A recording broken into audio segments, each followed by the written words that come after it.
ہماری زندگیاں مشکل آئے یا کوئی تکلیف ملے، تھوڑا سا اپنی سوچ کو بدل کر دیکھیں، اپنے عمل کو نکھارنے کی کوشش کریں۔ یہ جو کچھ آپ کی زندگی میں چل رہا ہے، یہ شکل بدل بدل کر چلتا رہے گا۔ آج یہ حالات ہیں، کل دوسرے ہوں گے۔ آج ایک نے دل دکھایا ہے، کل 3 دکھائیں گے۔ آج یہ مشکل ہے، کل دوسری ہوگی۔ تکلیف، مشکل اور مصیبت کی صرف شکل بدلتی ہے، ورنہ یہ زندگی میں سائے کی طرح ساتھ ساتھ چلتی ہیں۔ انہیں تسلیم کریں، ان سے فائٹ کریں۔ گرمیوں میں ہم سیکھ جاتے ہیں کہ گرمی سے کیسے بچنا ہے۔ سردیوں میں سردی سے طوفان کتنا ہی شدید ہو، انسان اس سے نپٹ لیتا ہے، کیونکہ اللہ تعالی نے طوفان کو قوی نہیں بنایا، انسان کو بنایا ہے۔ بیٹھنا تو حضرت نوح علیہ السلام کی کشتی میں بھی آسان نہیں تھا، لیکن یہ اللہ پر یقین تھا کہ انہیں زمین کا ٹکڑا ضرور دکھائی دے گا، کہ وہ تسلی سے بیٹھے رہے۔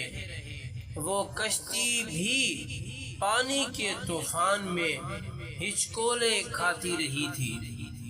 زمین ساری پانی میں ڈوب گئی ہو اور صرف ایک کشتی طوفان کے حوالے ہو، یہ سننا آسان ہے، بتانا آسان ہے، لیکن اس سے گزر جانا آسان نہیں۔ کشتی میں بیٹھ کر جو طوفان سے گزر گئے، آج ہم انہی کی بسائی دنیا میں آباد ہیں۔ اس لیے اپنی تکلیفوں کے طوفان کو قوی نہ سمجھیں، بلکہ اپنی قوتوں کو پہچانیں۔ اللہ سے شکوہ کی بجائے تعلق بنائیں۔ ویسے بھی اس بھری دنیا، اس پوری کائنات میں ہے ہی کون؟ جب اس ایک کو پہچان لیں گے تو ڈریں گے نہ، خوف زدہ ہوں گے اور نہ دل چھوٹا کریں گے۔ اللہ نے کسی سے فیئری لائف کا وعدہ نہیں کیا، بلکہ اللہ نے کہا ہے کہ مشکل آئے مجھے پکارو۔ اس پر لبیک کہنے کا اللہ کا وعدہ ہے۔ تکلیف میں ہو مجھے پکارو۔ پھر امید دی ہے کہ مشکل کے ساتھ آسانی ہے۔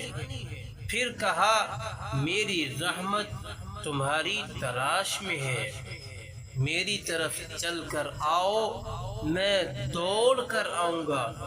تو اللہ نے یہ سب وعدے کیے ہیں اور وہ ان میں سچا ہے۔ آپ صرف یقین رکھیں۔